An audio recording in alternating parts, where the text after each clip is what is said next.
Hi everyone, welcome back to another episode of Mind Movers. Today we have the incredible Sarita Stefani, who I am privileged to call my friend. I originally met her through Dr. Mehi, who I'm sure a lot of you know, who runs Global Dental Collective. Sarita's my favourite one. Joking, Mehi, love you. But Sarita's an absolute force, and we connected immediately when we met because everything that Sarita's about is something I really stand for within female empowerment.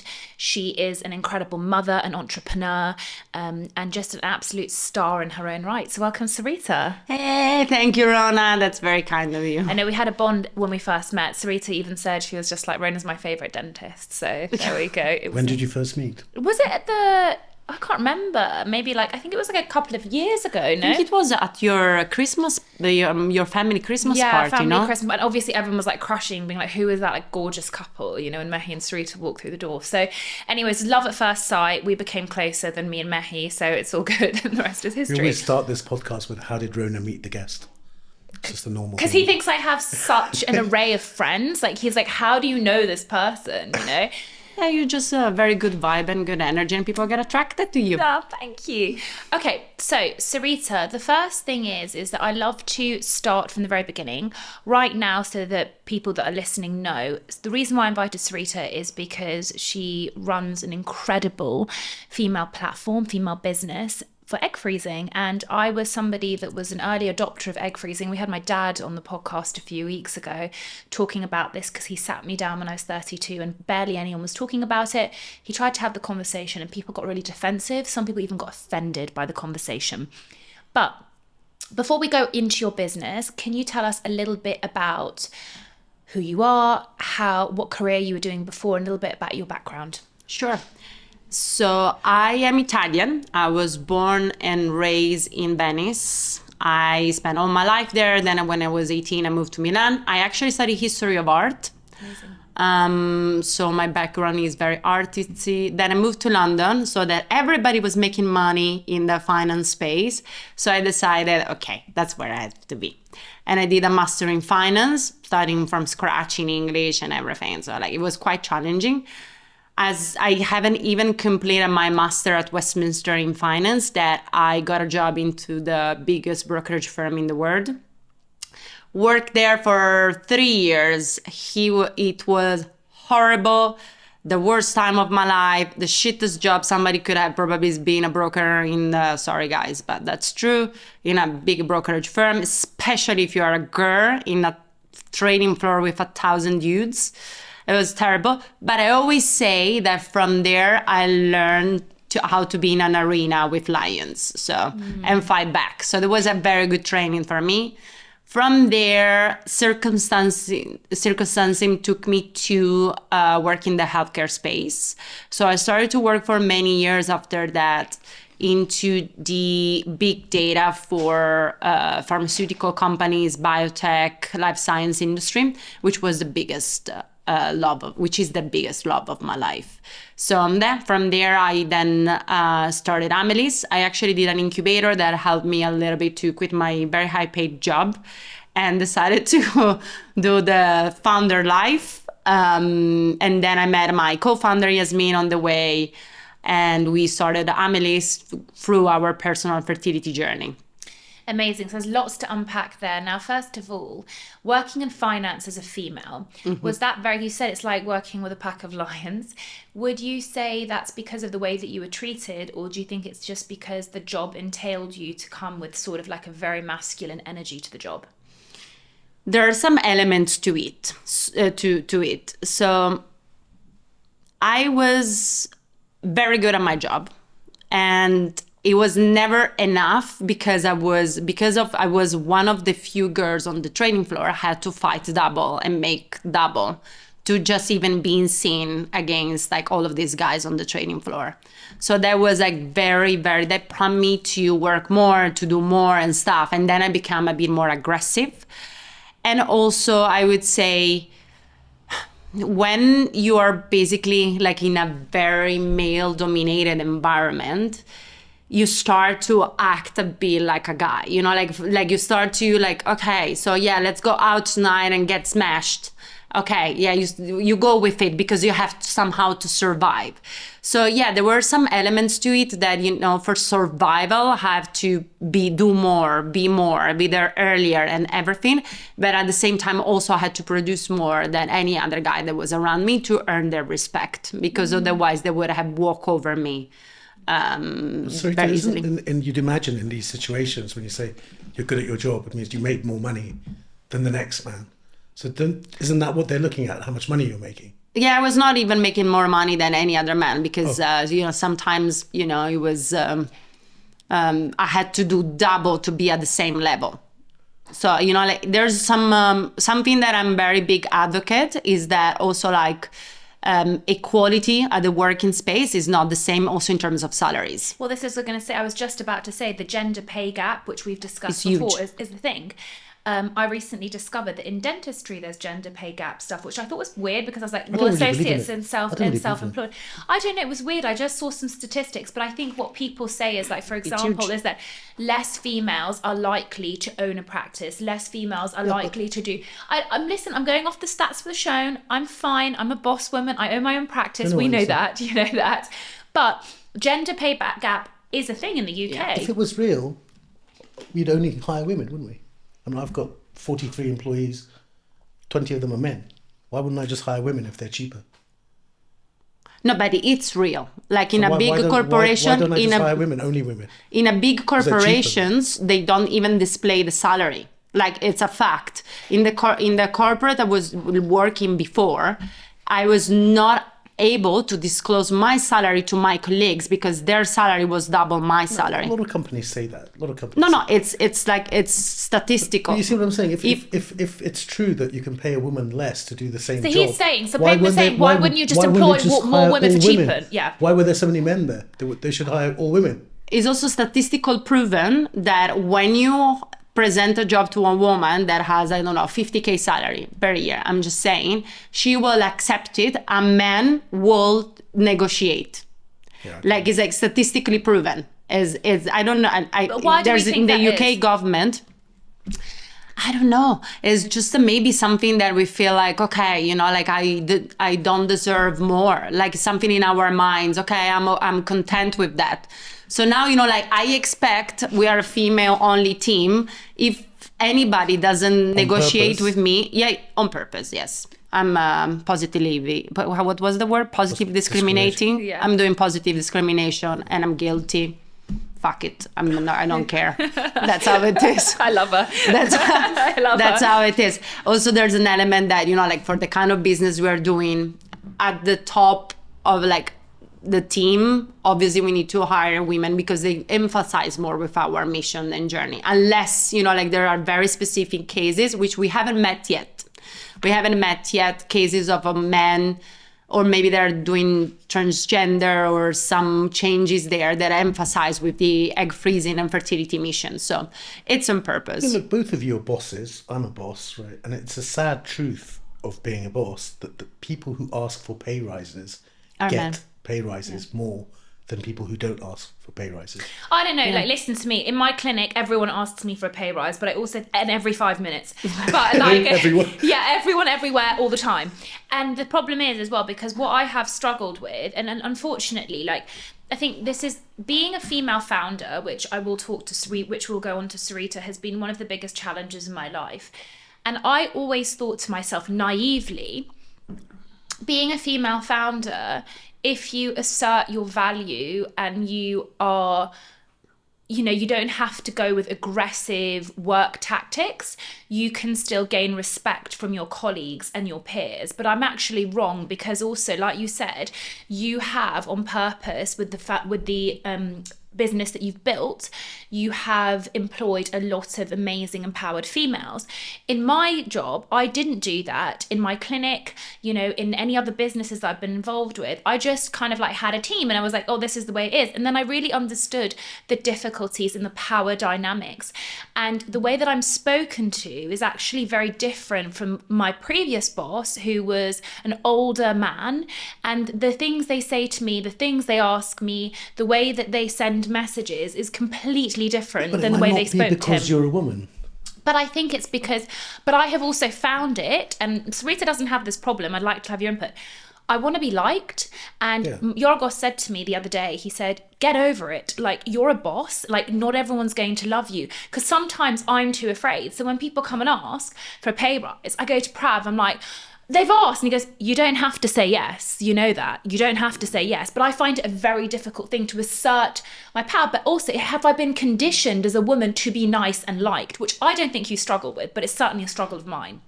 But I'll tell you what I think about this, but also like it's a societal problem. You know, like it's not that women want to not be taken seriously or don't ask for a pay rise. It's a societal problem that we have in our mind that, okay, I get a job, it's okay enough for me.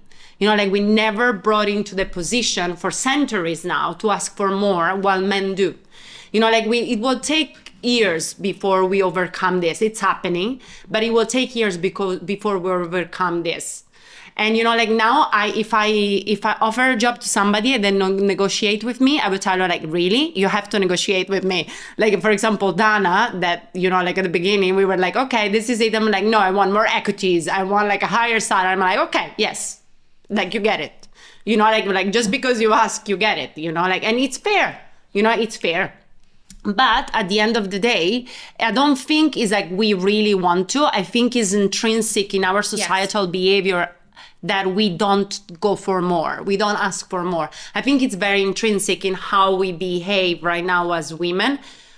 And we are set back by this. You know, like if you look at the statistic, even like women on the top of like big corporates, it's increasing, yes, but it's still very low, the numbers compared to men. Which is, you know, like we have a lot of work to do, but that's how it is. But I'm not sure, in my experience, I'm not sure it's a man-woman issue. We have women who ask and are very aggressive financially, and we have men who don't. Yeah. It's something that I think it's a character trait. And what I'm saying as a boss, you just want that problem to go away in a way somehow, yeah? So you just think, oh, am I going to lose this person? Yeah. All of those things come into it.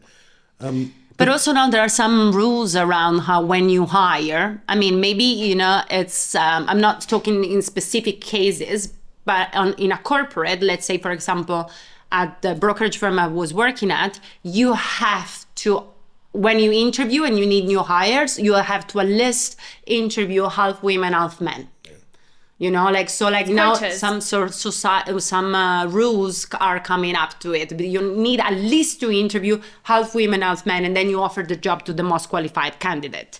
But you have to. So, you know, like, so you offer... Trying to redress it a little bit. They're trying to redress it. We see this in dentistry. Women don't put themselves up as lecturers. Here we go. But let me talk about this because I am somebody that has lived through this within the dental arena. So I don't know if you know this. The majority of dentists are actually female. Like it's marginal difference, but I think 55% are females, right? So there's a lot more females. You look at some of the biggest institutions and academies within the dental arena and you never see women at the forefront. I spend my life challenging people and big people. And I say to them, this is great. Why don't you have a female on your panel? Why don't you have a lecturer on your panel? Why haven't you had a female president? And I ask them all the time. I always ask them. And they get a little bit miffed. I've told the story before about Christian Coachman. Didn't I tell you this? Remind me. Many years ago. So there was something called like the Instagram Dental Stars or something like that. And it had like some of the most prominent dentists on it. And they sent me a message saying, oh, do you want to sign up? And I said, this is really great, but you don't have it's sad that in this day and age you don't have a single female on your panel. And apparently my message got sent in the like WhatsApp group of the male panelists and they were kind of like laughing at me. Christian turned around and he said, Christian Coachman is like one of the most respected dentists in the world. He turned around and goes, I know Rhona and she's got 100% a point. And they were like, yeah, well, we might put like a female lecturer next year. He goes, no, you're going to do it now and you're going to put her on the panel with all of us. And I got it. Now, in terms of what you said, you don't ask, you don't get. So people, No. I asked. Do you see what I mean? I made the point. But I think that it is really challenging because people don't do enough. And you might say, well, you know, you've just got to put yourself out there. But it's the same way, like, we've got to create the opportunities. I think you make it too black and white. Like, when Black Lives Matter happened, people then really, really positively integrated Black people into so many different things, campaigns, workplaces, etc. And I think that was a really positive movement. And yes, we should shine a spotlight on those people because for so many years they weren't given opportunities. And I think that that's still to come in some elements for women across the board. That's my view. Yeah. I mean, for sure. There's a lot of work to do. And, you know, like, again, I think I'm positive biased, like the one we have that we are like top of our executive team will be only women. And it's decided. If people hate me for this, I don't give a fuck. Yeah. Like, seriously, whatever. Given. Like, you know, like on your point, you know, like, you like me or don't like me, I don't care. It's okay. You know, like, we keep head up, we're going, we have very clear what's our mission. If some people get offended by talking about egg freezing, why are you getting offended? Seriously, like, why are you getting offended? Is creating option for women. It's not for you. Okay, maybe it's for the next one. Why we are closing door to people that maybe, for example, I'm talking about egg freezing in this case, or fertility preservation, or other fertility treatments, or fertility testing. Why are we closing down options to other people that is maybe is not your problem, but maybe it's a problem of somebody else? It's all about creating options nowadays. So let's take a step back. So tell us about, I always struggle to say it, Amelis. So first, tell us about the name, how you came up with the name, and I want you to tell us what the platform does. Yes. So Amelis means Amil means mother in Elvish. And at the beginning, you know, when we were trying to come up with a name, we were trying to make an association with the word mother in different languages. And, you know, obviously in the fertility space, it was widely used. So we tried to be a little bit more creative, but also, you know, like, we wanted to add a touch of magic to it, to be more female sounding, like. So and then we came up with Amelis. And what we do is we cover the fertility preservation journey from the beginning to the end for women, from exploring your options, understanding where you are at, testing with one of our partner facility across the UK, to holding hands of women that wants to start the treatment, and then they get on board in one of our partner clinics across the country. We're building a lot of services around the egg freezing and fertility testing options. So stay tuned. We have something new that will come up that will open up the market a lot and make the treatment more affordable for women out there that wants to test, simply understand their fertility, or go through the entire treatment. And also we are doing a lot of work in the awareness space, because just, you know, with a simple 50 pounds test that you can do with one of our partner facility around the country, you can discover if you have underlying condition, and you can take very conscious decision. And you can basically, women out there, they can take empowered decision. And everything around Amelis is free for the patients. So every patient can go on Amelis, browse their options, understanding through our blogs what's the treatment, what are the costs, and so on. So everything is very transparent. I love that. Explain what it is exactly. So when you go on Amelis, for example, you can book one of our one of the fertility tests, which is called AMH, that gives you an indication of where you are, you know, your ovarian reserve. There's much more to it, but it gives you essentially an idea on where you are on your ovarian reserve. It's not an indicator if you can get pregnant or not. It just gives you an idea of how long you have, essentially. Once you do the test, what you can do through Amelis is that you have 20 minutes free chats with one of our partner clinics. We partner with Leicester, Great Portland, Ewell, Aria. We are taking on board also like a new clinic in Manchester. And then we have another clinic coming on board in center of London. You can chat for free with one of their doctors. Let's say, for example, you are looking at Lister or Evewell if you want more like boutique experience. You go in the platform, you book a free consultation with a doctor or an embryologist or one of the fertility specialists that this clinic offers for free to our Amelis user. And then you chat with them. You can ask any question you want. And then from there, we onboard you. We just launched our app. You will be able to track your journey, your medication, your ovulation times, like periods, literally everything through the Amelis app.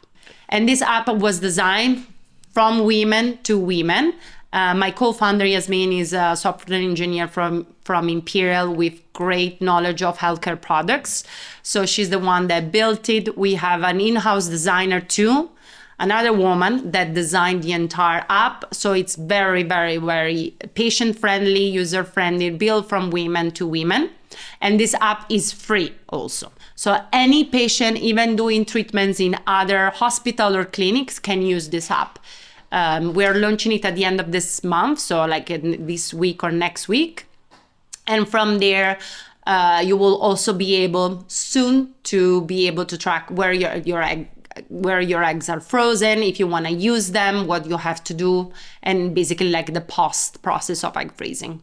But what led you to actually going to this business? Did you have fertility issues yourself, or was that the reason? So it's an interesting question because as soon as I turned 30, I started to be a bit of heart attacks for, not joking wise, not real heart attacks, but I started to like anxiety about what I'm gonna do now. Like seriously, I don't want to have any kids soon.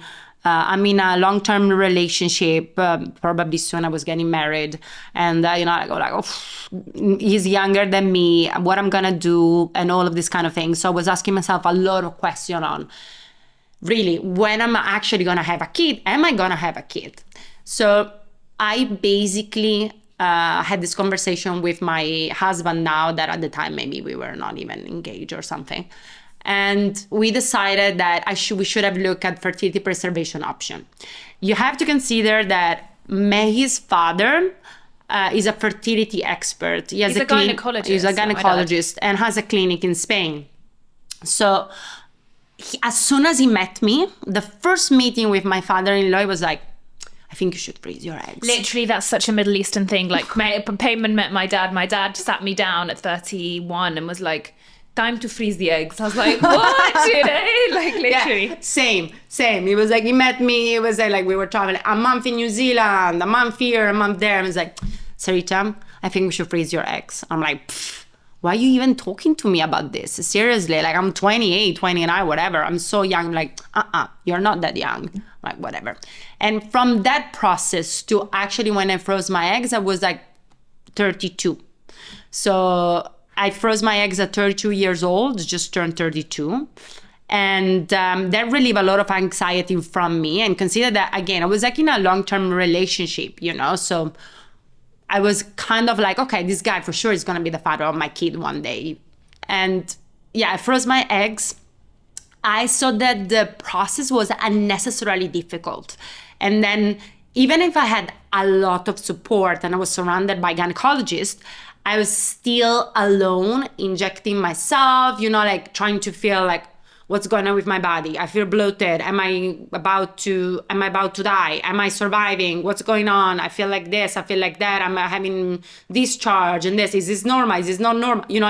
So you basically go through the process and it's still very much unknown.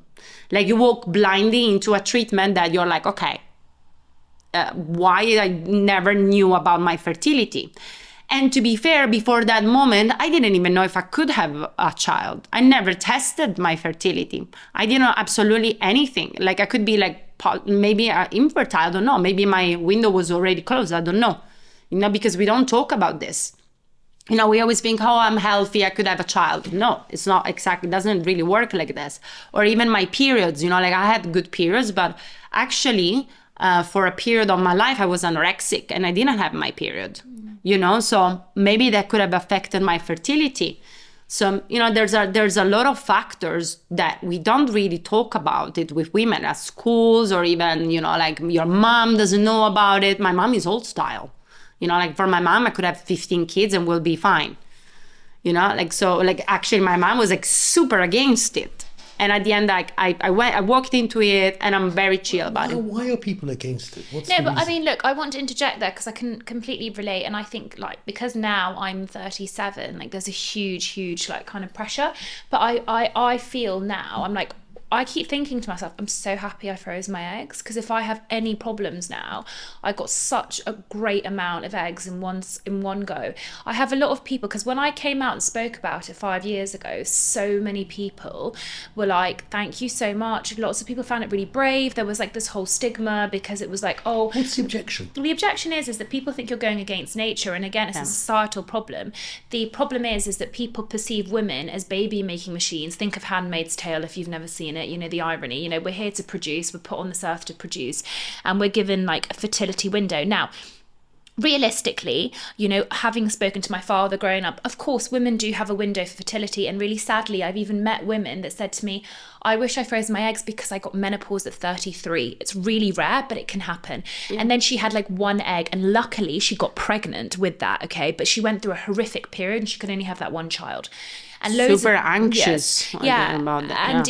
And these things happen. And I think the reality is that there is a little bit of a disconnect. And I think the disconnect is that where we are mentally in our minds to have a children is so different from where our bodies are physically, right? Because you have to think that even cavemen times or Victorian times, people having children at like 15, right? You get your period at like 11, 12, and then you're expected to like push out children.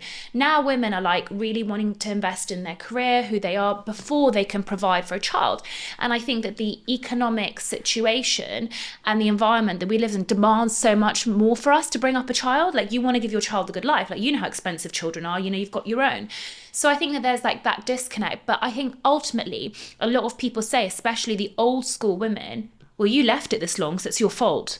You left it this, you made the choice to leave it this long. You didn't pick a husband. Don't follow your career, don't delay, exactly. You chose not to marry that person, you chose not to have this, etc., not recognizing that there are so many other factors, because now having a child isn't just about being fertile, it's about your socio-economic status, it's about, you know, the ability to give it emotionally a love, to be yourself, like the best version of who you are, you know. And like, we don't talk about other issues, like women suffer from prenatal depression, postnatal depression, like there's so many other things, you know. We had Amy on this podcast. She suffered from hyper something gravitarum, and basically she almost, and some women terminate the child because they get a type of sickness way worse than morning sickness the whole way through the pregnancy. So she lost, I don't know, like 10 kilos, and she's already tiny because she was vomiting from start to finish, but the baby still gets all the nutrients. And apparently she was in hospital the whole pregnancy, the whole 9 months. And some women have to terminate because it gets that bad, and because some of them even like so depleted from their own stuff. So there's a lot of things around it that I think that have so many stigmas. We expect women to just be okay, and I think the fact that we're not having conversations about the complexity around fertility makes things much harder. Yeah. And also I tell you that this is like from our statistics, women that use Amelis, 80% of our patients users are single. So it's not even you just want to delay motherhood for career purposes or stuff. Like, you just haven't met the partner that you want to have a child from, you know, like, so. And I was recently looking at some stats, data on medical studies. Like the highest number of women that were single when they froze their eggs. So, you know, like, you do it just to give yourself some option, maybe in the future if you met your partner, to be able to become a parent. But also, like, in terms of fertility, we always talk about the woman, but 50% of the equation is also the man. And, you know, like, it's, I was looking at another study, the sperm quality has declined of 50% in the past 50 years. My dad gave us a statistic that, you know, after the millions of sperm that get ejected, remember, 4% are only good for quality, where they, like, you know, the tail and the head and everything is all like fine. It's only 4%. I was blown away, you know, by that. Statistically, is it half and half? No, what she means, she's saying there's another person. I know statistically, what is it? Like, she said, like, the fertility issues. Fertility issues are 50-50. Yeah, it's like always like there's a 50% male in the equation. No, I know that. But are most of the issues due to the man or the woman? 50% of IVF cases fail because of the men. So it's like So we can say it's 50-50, essentially. So it's like we have to look at, like, now they started to look at the sperm quality, mobility, numbers, etc., etc. But before it was just perception that the woman was infertile, because does Amelis have a male section as well? Not yet. We will. But I think that needs to be talked about, because in the same way that society blames the woman, I think that also for men they can find it really like demasculating to be like, it's my sperm that's the issue. And I think that conversation, look, don't give me that scowl look, like, listen, like, some of the conversations that you say are a problem, I just can't believe are a problem. Yeah, they are, of course. Like, do you think lots of men do you think men will be okay with you being like, it's your problem? I don't. A lot of men will have an issue with that, or wouldn't even want to get tested. Yeah, but there is a lot of men don't want to address that, and they don't want to get tested. And also we've seen that usually if the man gets tested is because of the woman pushing the man to test. Yeah, but maybe he doesn't want kids. Maybe that's what it's like. No, you're making it black and white again. We argue a lot. It's like, it's personal reason, but at the end of the day, like 50% of the equation is the men. Of people going for IVF treatment, and 1 in 6 couples has fertility problems for the man or the woman. 1 in 6, so it's a big number. So of the people who go for IVF treatment, what percentage of them are successful in having a kid? It really depends. Is it low, or is it? It depends on the age of both of the couples. It depends from a lot of factors. I can tell you that regarding egg freezing, the success rate is widely dependent on the age of the woman. So like egg freezing is just the woman freezing their eggs. So we have built actually in Amelis a fertility calculator for the woman. And for example, like if we take Kourtney Kardashian, she froze her eggs at 39 and she had 7 eggs. Can I just interject then? This is what I always say. I froze my eggs at 32 and I got 19 healthy eggs in one go. Got 18. When my friend, exactly, so look, and our age was then, when my friends freeze at 38, 39, bumped into someone the other day, dentist, she's 38, and she said to me, I just froze my eggs because it was horrific and I only got 6 eggs.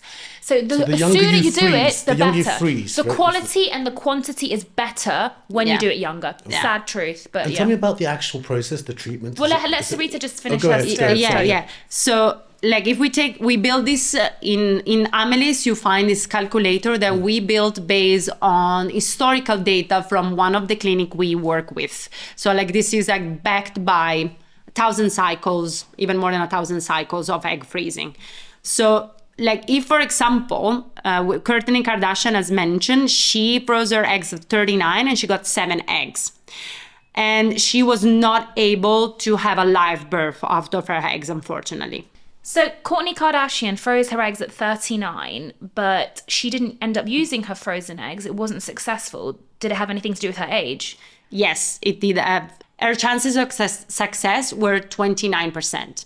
If she had frozen her eggs at 32 years old, her chances of success were 60%. At 30 years old, 80%. Yeah. So age is a massive factor for live birth. How do you know about Kourtney Kardashian's numbers of eggs? Well, I think I think their website does have a fertility calculator. Do you want to tell us a little bit about the fertility calculator and how you created it? Yes. So we created this fertility calculator based on thousands of cycles with one of our partner clinic. So based on the age, you should freeze a minimum of 15 eggs, for example. On average, women freeze 9.5 eggs, which is not enough to have a successful live birth, depending on your age. Okay, so let's talk about this, right? Because even my dad said to me, he was like, if you're not going to have children soon, we need to do another cycle. And I was like, listen, we don't need to do another cycle. So with my 19 eggs, in theory, how many rounds could I have? No, you have a live birth out of your eggs at 32 for sure. Yeah? You have like 80% chance. So now let's say I have problems. Let's just say like is there a use by date? Like, do they... Hilarious. Did you hear that? Is there an expiry date on the eggs? You can store them for 55 years. I have to pay old. storage. 55 years. I have to pay storage just by, like every year. But my question for you is this. So if now, let's say I have a problem conceiving, which could happen, it's the reality, I'm 37, and I decide to use the eggs, what would be like the chances? I know you're saying you'll definitely get alive, but what would the statistics show? Like how many eggs should be stored to ensure that you have a good chance of one live birth? With at 32, with 19 eggs, you have 95% chance of a live birth. If you want 2 kids, 81% chance of having 2 kids, 2 live births. Okay. So if you're 32 and you have only 5 eggs, you will still have 50% chance of success based on our fertility calculator. Okay. Which is show the biggest impact on age when you go and freeze your eggs. So my other question for you is there a difference in quality? Of course, when you're younger, the quality of the egg is higher. When you get over 35, the quality deteriorates. So I think also what I find quite difficult is also, and again, I'm making a judgment, that a lot of women struggle with the concept of freezing their eggs at like 30 because they're like, I'm going to meet someone in the next 5 years. Of course I'm going to meet someone. Yeah. And they almost don't want to put a like stigma on themselves. Do you know what I mean? And then they reach 38 and they're like, I still haven't met that person. And then that's when it becomes more challenging. And then it pushes them to freeze. And it's almost like it's not too late because some people do it and they're fine.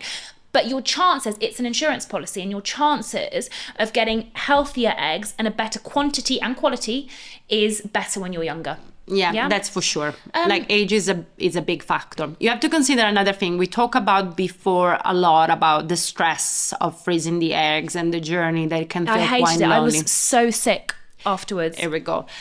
For me, it was the same, actually. I didn't feel too sick during the journey, but afterwards, it was not cool. Like, I was not feeling fantastic. You know, like, it was like more the week after, I was like very heavy, very tired, bloated. It was not fun at all. But, you know, still, it could obviously, you know. Yeah, so I, like you, was already in a committed relationship, but I was very focused on my career, and I was just felt that I wasn't ready, went on the recommendation of my dad. I found it very empowering going for the scans and looking at my hormones. My AMH was 12, so I was like on the very low end of healthy, so not like awful, because I've met friends of mine. Today I bumped into a friend of mine that's been doing IVF for like 3 years, and her AMH is like 0.7 or something, so it's super, super low. And we looked at like the different sides of the ovaries, etc. And I found it really empowering knowing my numbers, because I just feel like you've got the knowledge to know where you're 100%. Then, like you, I had to do the injections, work in between, found it fine. I'm a fairly healthy person. The day they took the eggs, fine. And then the next day, like the symptoms started coming up. I was really emotional. I put on 8 kilos. Can you believe it? Really? Wow. Afterwards, I don't know what, and my stomach was like this. Like, can you imagine? And like going from having like a flat stomach, it was really like, it really damaged my mental health as well, the way that I looked and felt, etc. And then I actually caught COVID 2 weeks later. So all of those symptoms made me feel a lot worse. It's not for the lighthearted. It's not like, hey, I'm just going to go and like freeze my eggs. Like, I think you've got to consider all these factors. How much does it cost? Well, exactly. And another thing that I want to say is that cost, it's a big factor affecting also this anxiousness that you have, because the treatment is not cheap. One cycle in London is between £5,500 to £6,000. One cycle. Considering, again, depending on your age, you need a number of eggs, depending on your age, to be sure that you will have a live birth, right? So you maybe have to do multiple cycles, depending on your MH level, your age, and so on. So, you know, like, it's really a game of doing it many times and getting as many eggs as you can to be sure that you have a live birth. But it can go up to £10,000, £12,000 if you have multiple cycles. So imagine how many cycles you've got to do. So one thing I'm going to say is there's a little bit of criticism. There's an incredible doctor influencer. I think she's got 1 million followers. She's amazing. And she basically did a 1-year memory reel about her egg freezing, which she did, and then she had to like put all of these warnings on there to be like, I know that I'm in a place of extreme privilege, because what I was seeing is that people were trolling her to be like, this is an extremely privileged thing to do, to freeze your eggs. And you know, she obviously recognizes that. Now, does Amelis help women that feel that they can't afford it? What financial support do you provide? What have you got to say for people that are like, I can barely feed myself, let alone freeze my eggs? My sister definitely couldn't afford it. The only reason she could do it is because of my dad. Wonderful point. So we are launching something, like I'm not going to do a spoiler alert because this is happening in the next quarter. We work very hard to make sure that we open up the market with a possibility for women to pay their treatment. So we're gonna really be the game changers in this space, because we're gonna offer this option that nobody does out there, and we're gonna make the treatment affordable for women that can't pay £5,500. So this is coming. Something else that we do today is go out there. If clinics, unfortunately, they have to charge for a bit more for their scan and their test, and they have a fertility package. If you have a fertility test with us, for example, you gotta pay 50 quid. 50 quid is pretty accessible. And this is part of our mission to make even the testing affordable. So that's a big mission that we have. And just to interject, Payman, just so you don't know, the testing itself could cost a few £100 alone. Yeah, could cost £250.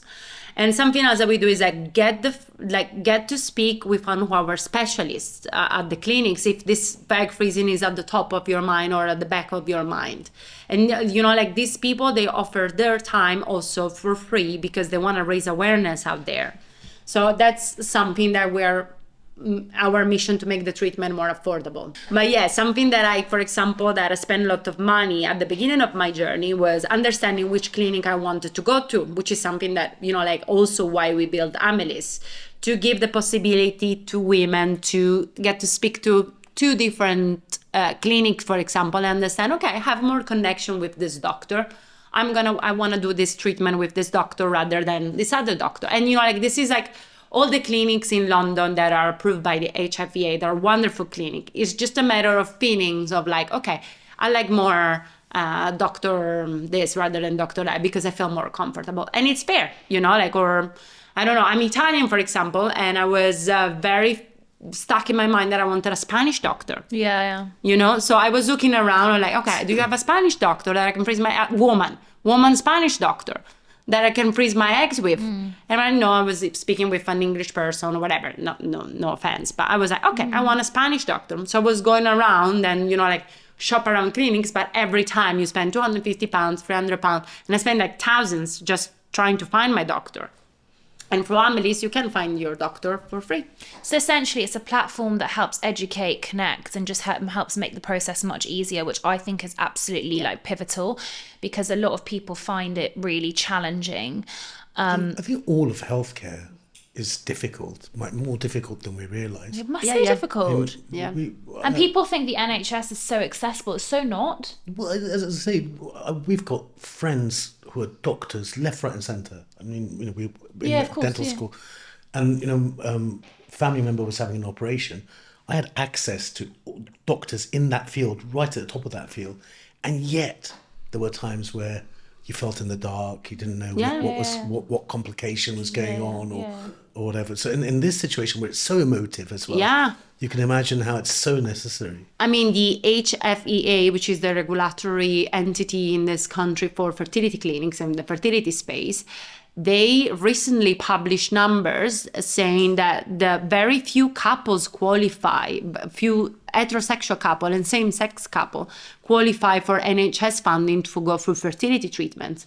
And I think the rate of accessibility from the NHS dropped minus 17% in England, 36% in Wales, and minus 1 in Scotland. So, accessibility to fertility treatment for the NHS dropped drastically, but fertility treatment increasing, which means that people are going above and beyond to try to find money to become parents. And this is number from the regulatory entity of the fertility space. Tell us a little bit more about the entrepreneur journey for you. Yeah, because I remember the first time we met in Edinburgh, you were just in the incubator. You just started in the incubator. Yeah, we really want to know, because I actually was going to ask you, Sarita, I'm going to ask you now live in front of like our 10,000 listeners, whatever it is. Am I allowed to come and spend the day at work with you because I want to come and learn from you, like genuinely? Of course. Because I find, you know, one thing Sarita said to me, like she supported me from day one, and she was like, I'll never support businesses that actually like get rid of women or treat women badly, and she's been like a huge kind of like cheerleader and support for me in the background of things, and I find it really inspiring the way she's done this. And I think a lot of people would like to know, like, first of all, like leaving a corporate job, starting on your own, fundraising, etc. So tell us a bit about that. So I was in the incubator when you met me, and that really helped me to quit my job, because, you know, like, I mean, what is an incubator? It's Startup incubator. Explain, what does it mean? They help you coming up with an MVP. You meet a minimal viable Well, like, how product. do you find an incubator? There Like, are from the beginning. incubators. So what, you just Google it? There are a few around London. Yeah, yes. fine. Y Combinator is the most famous one. Okay, fine. Loads of Like, companies came in. for example, Entrepreneur First is an incubator, and they're very big in the healthcare space. For example, they have a lot of doctors, dentists that build like companies through Entrepreneurs First. The one I did was not this one, was another one.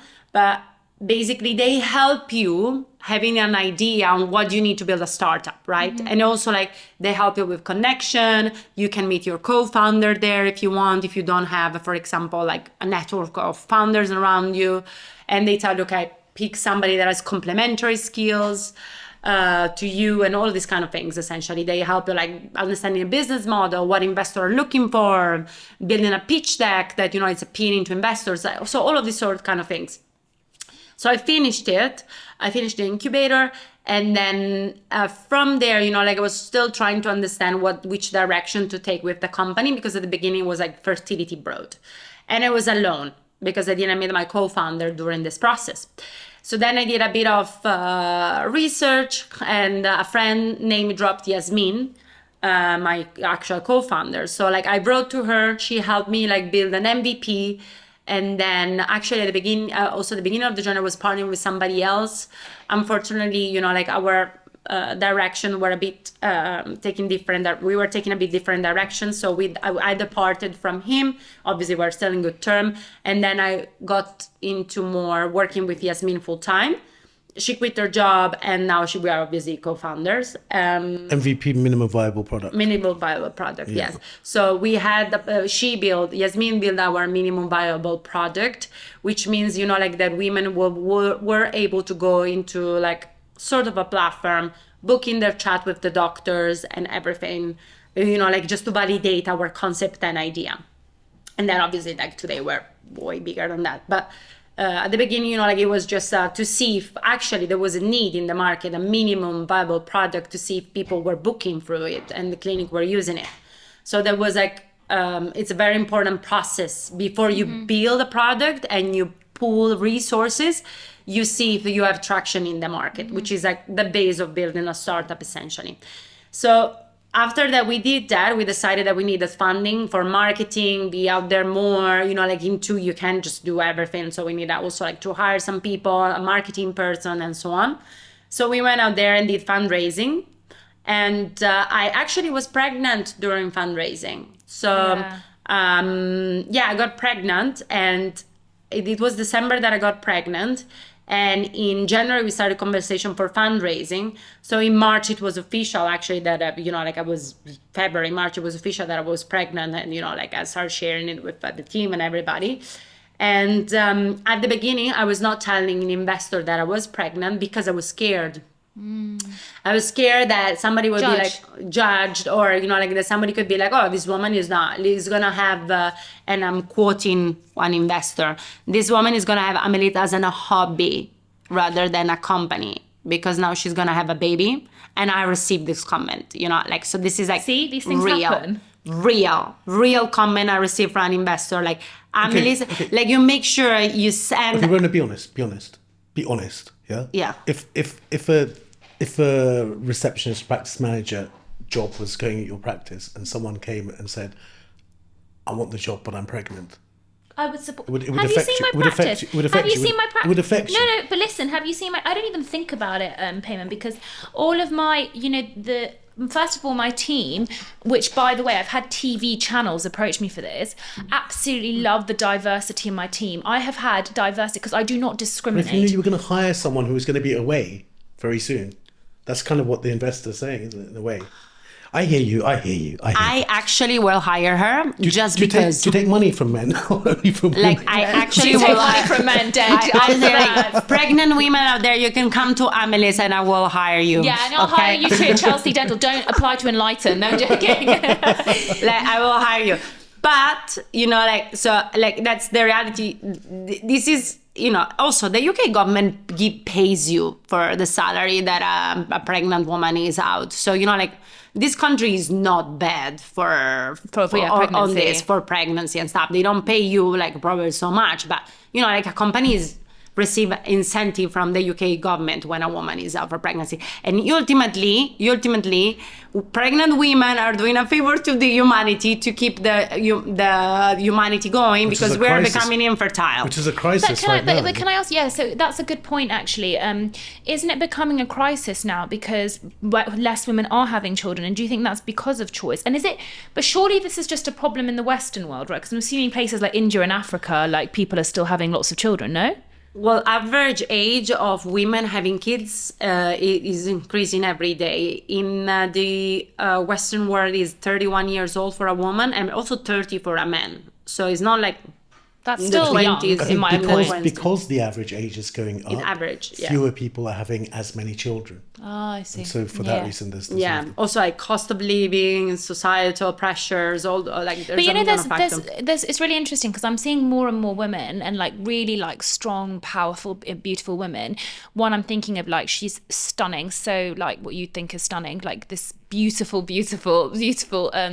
She's this Russian influencer, and she basically came out there and her TikTok was I don't want to have kids and I've never wanted to have kids, and she's actually an only child. And she talks about the fact that she doesn't want children. And the comments are some of the comments are oh, save this video so that you're crying yourself to bed when you're 39 years old and your life has no purpose. But what's most perplexing about it, just wait for it, is that other women, especially the women that have children, troll her, being I have 3 children, it's my whole purpose in life. And I'm that's great, but not everybody wants to follow the same journey. But again, people don't give space. And then there were other women that were jumping in and saying, I'm 45, I decided not to have them in my 30s and I've never regretted the decision. Does that make sense? And I think it's interesting how also more and more women are saying, just because I can have children doesn't mean I want to. No, but also going back to the point, so would you rather not hire somebody that is super qualified, that be out of work for 6 months, and hire somebody else than average that is, I don't know, less qualified or average, that will go above and beyond doing the job? It's just that when you're hiring someone, you need someone at that point when you're hiring someone. It's okay. You can find a replacement for 6 months. There are a lot of people out there that can find a replacement for 6 months. It will be a bit more costly, but you will make a huge impact on the society. You just said you're not going to hire men. Yeah, I'm not gonna. I'm gonna hire a man.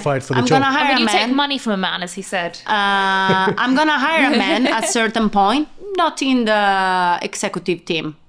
100%, not in the executive team. What if they're super qualified for the job?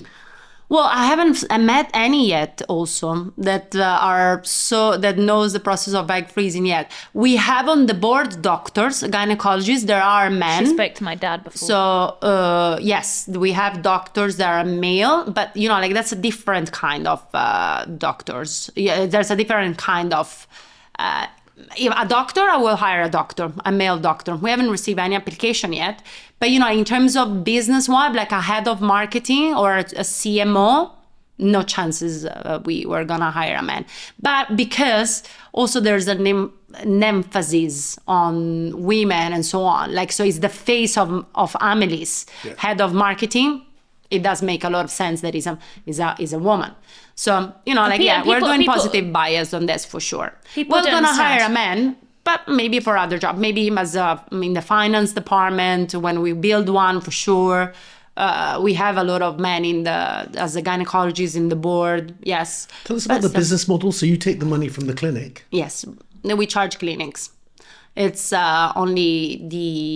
we just basically charge clinics because for the patients the process is all free.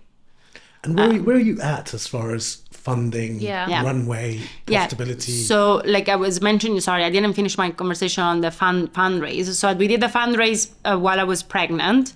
At the end of the day, we had this, our lead investor is Ascension, is a venture capital firm that I really like, and they are great supporters. Also, like when I actually met them when I was pregnant, and they couldn't give a less fuck that I was pregnant. You know, like the guy that like all the team believed, like they didn't even notice. You know, like, and that's how it should be. You know, like we should normalize this. You know, like it's gonna like eventually a woman has the possibility, maybe, of course, to carry a child. We know it. That's it. It's 50% of the population. Let's just go through it. You know, like it's like how it is. It's how it is. And so they are our lead investor, and the rest of the investment we received, which was in total our pre-seed round 650,000, they were angels, friends, and family. And our board of investors is voluntarily 50% women, 50% men. And we fought I really fought very high for it, because I wanted to have women on as in the investment team. Now we're raising a seed round, and we're raising in region to 4 to 5 million. This will be for expansion, geographical expansion out of the UK, and this will also be to be able to implement new features. For example, the one that we're launching to integrate with our platform, the tech team, and so on. So it will be a lot of other services we're going to use to make the treatment more widespread, and fertility testing also more accessible. Do you think your finance background helped you run a business? Because that's what I hear, you know, and I think like a lot of dentists recently have been going into like the more entrepreneurial space, not talking about running practices per se, but you know, doing things that are different. Like more and more people are doing things like The Apprentice, like, do you know what I mean? They want to be doing like these different things, but I actually think that sometimes they're totally lost on what to do, because dentistry is like, running a practice is very different from like having a startup, I think. And I hear a lot of your like finance brain kind of like really helping you, and I'm sure that you're one of the strongest on your team at, you know, doing all the investment, raising, etc. side of things. Yeah, I'm currently the chief executive office in Amelis. So I do all the commercial side, fundraising, numbers and stuff, even though I hate numbers. Like it's not really, but I'm very quick in assessing things, you know. Yeah, so it's like Yorgos, I'm sure, because of like the background. It's natural, you know, like it comes, you know, like if you give me something, I just look at it and I know what we have to do. I want to do it, it's boring. I don't like it, but I know what to do, you know, like, so that's how it is. And Yasmin does all the product and technical bits, coding, all that sort of things. Yeah, fine. So is she a developer? She's a developer. In that pre-seed round, how many people did you have to see before someone made an investment? We received like maybe 200 rejections from a venture capital. Yeah, from VCs and then individuals, similar. So you have to be very strong. I mean, like, I'm like, okay. Like, I remember one day, like in the busy times, we were having like 8 calls per day with investors, and you are back to back, repeating the same thing, and you have to be convincing and all of that. And, you know, like, you know immediately who's going to invest or not. You know, like, it's just, you know it, because, you know, like somebody that shows an interest, they will follow up very quickly. And even, you know, like when we received the offer from Ascension, they didn't take so much time to invest. You know, like they saw potential, you know, like pre-seed, you know, we are just at the beginning. Yeah. Right. So you see, okay, there are 2 badass women co-founders, you know, one is going to do the commercial, the other is technical. They both have experience. I work in the healthcare space now in the big data for a long time. So she knows what she's doing. The other one work in the healthcare space, building product for patients. She knows what she's doing. Somewhere the company is going to go. And are you, even at that point, are you selling the $1 billion global domination? 100%. So as big a plan as you can, right? Yeah. So basically, one thing that I like, one piece of feedback that I received from a great investor in a big VC, she said, you know, when you present your market, like sometime and all of these kind of things, when you present your slide with how big is the market, I want to see a huge number there. Like huge. Like do everything you have to do to make that number so huge that I'm like, I look at it and I'm like, whoa, I have to invest in this space. Maybe it's not even the company, but like this space is so big. So did you find that you had to pivot a few times before you got to the sort of the final product? 100%. I actually had to calculate how big was the market. How big is it? 377 billions. By myself. In order to make that pitch, right? Exactly. Yeah. Like 300 fertility this space. This is why I want to spend the day with her at work. Come to work with Sarita. Go on. Like I look at studies looking at how much time women waste. I mean, like they take out of work and how much it costs for a company to go and do the fertility checkup, gynecologist visit, IVF treatment, fertility treatments, and so on. How much that burden in the society and for the corporates out there. So I had to calculate that manually because I found all the numbers, and then you have to apply globally and all of that, those kind of things to see, it's huge, the number, like the cost that I'm like, I don't know, I'm going to a gynecologist appointment, so I'm wasting like 4 hours of my time and I take 4 hours out of work for my company. That's a huge loss. And there must be a competitor. Yeah, so we have, of course, we have some competitors. Which is good. Are they based here? Yes, they are based here. There are some companies that we look at. For example, they have an amazing branding and we respect their mission. Nobody that is really focused only on egg freezing. They are more like or testing or fertility treatments or IVF or, financing, all of that. But there are some companies that we look at very much for what they're doing in the fertility space. Ultimately, we look up at everybody, to be fair, because, competition is always healthy to have, keeps you on the toes and push you. But yeah, I think like we're quite unique in our message and the way we carry things. And your proposition to the clinic, is that based on like a exclusive relationship that you... So at the moment we have, of course, we have contracts with the clinics. It's most likely they work with clinics that we partner with. They work with other apps, for example, or they work with other employment benefit platform that offer fertility. So they work with other bits and pieces, but it's still like in the big fertility space rather than just on egg freezing. We are very specific on that, and I do believe that we are the only one around. They're very open, to be honest, clinics. So who's the person who's actually going into the Portland and saying... Sarita. Me. Is that you yourself? Myself, yeah. So how do you know who to contact? And she's amazing. She's literally like got her big black book. We asked her. I have a big black book. I have a big black book. Of VCs, literally. No, but I'm saying with the clinics. With the clinics. Yeah. That's my blue book. No, yeah. No, I'm joking. But yes, basically...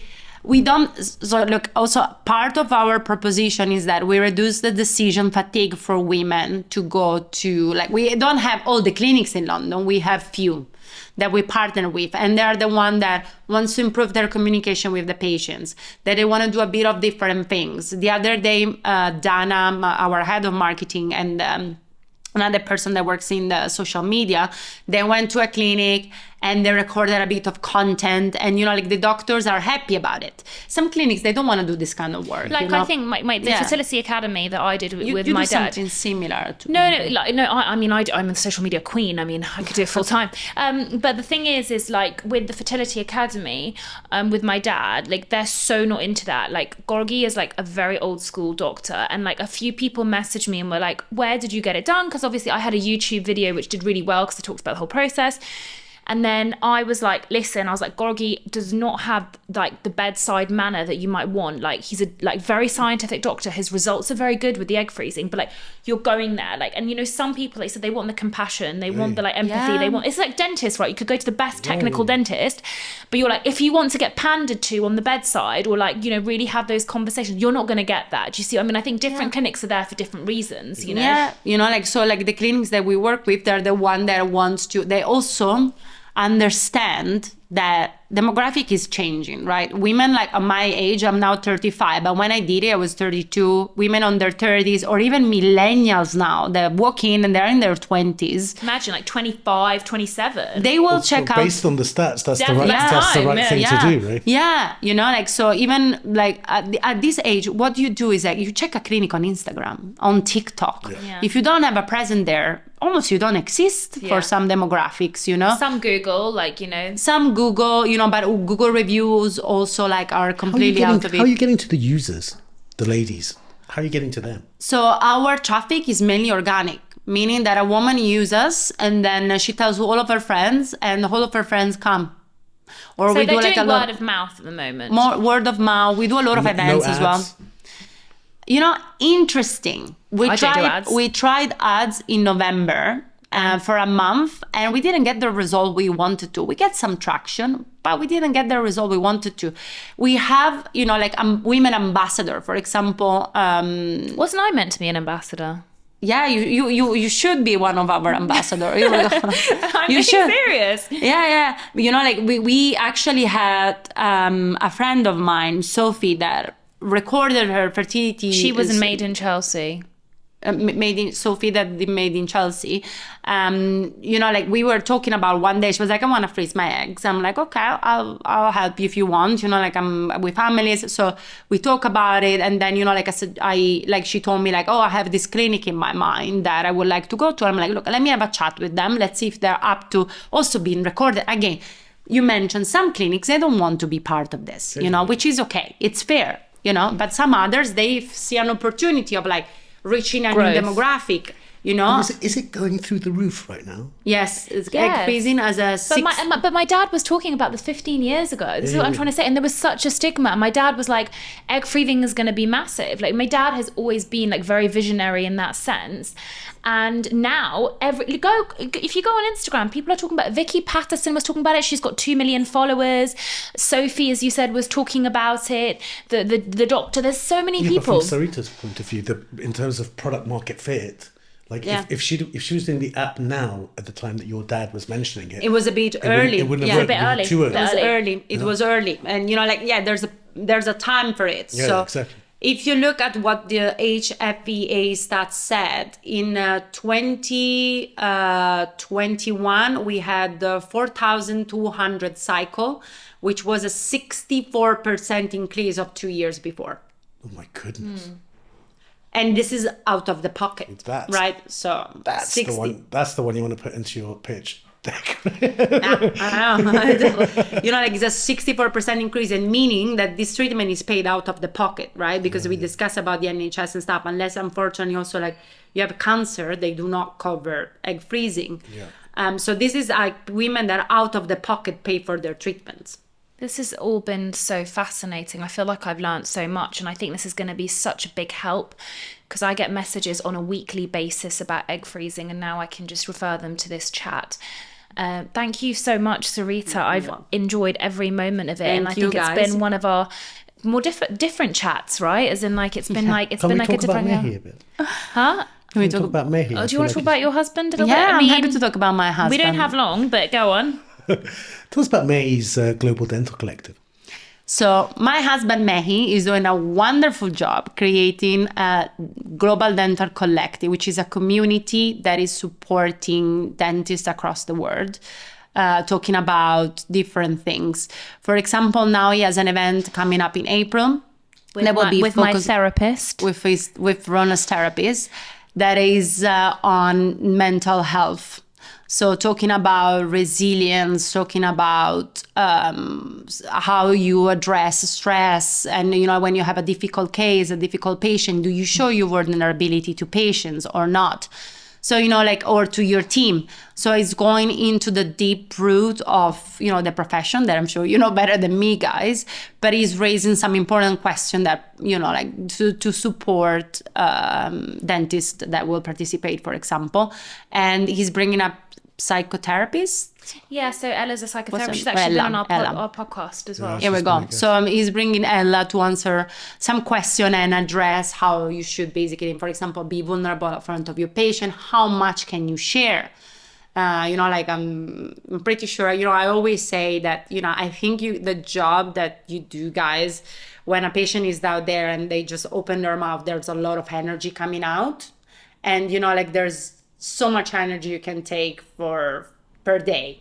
So, I feel like that, you have to become also almost psychotherapist yourself to address patients all the time. Well, the reason why Payman and I started this podcast was exactly for that reason, because we recognize that dentists and dentistry is such a demanding job, and that the energies that we have to take on a daily basis within the profession is a lot. And I think that we really undervalue ourselves sometimes, because we are in that room, you're not in an office environment, you're literally in the room with 3 people most at one time, and that's intense every single day. And when you're ill, when you can't be bothered to talk, you still have to talk, you still have to give to the patient, you still have to be on your A game. So I think that's really important, and the mission that he has with Global Collective is amazing. So I'm looking forward also to it. Part of his mission, Mehi at the end of the day is an artist, he's a creative, like me. Yeah, exactly. Yeah. It's reshaping how things are done, even for events and conferences,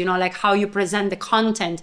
There's a lot of work that also I can see, look, in the fertility space, there was so little advancement in terms of how to do things in a more patient-friendly way or so on, or even in this case, dentistry-friendly way.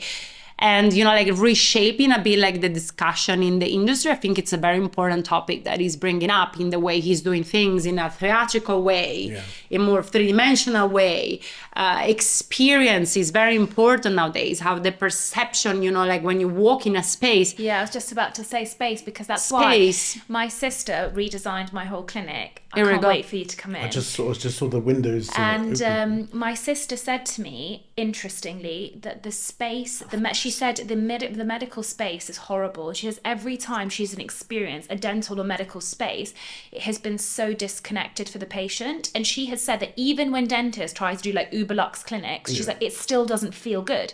And she said that when she went for her fertility, her egg freezing, they actually had to stop the first time. She had a very traumatic experience because they couldn't sedate her properly. And she said that everything was so cold, the medical chair, the room. And she said that if that had failed, the sedation, and she was in an environment where she felt safe, the doctors and nurses made her feel safe, but it was just the space, she would have felt a lot better. And now when people come into my dental clinic, because of the space that she's built with she's, created the space of almost the human body, being in kind of sync, and the different textures and everything. Exactly.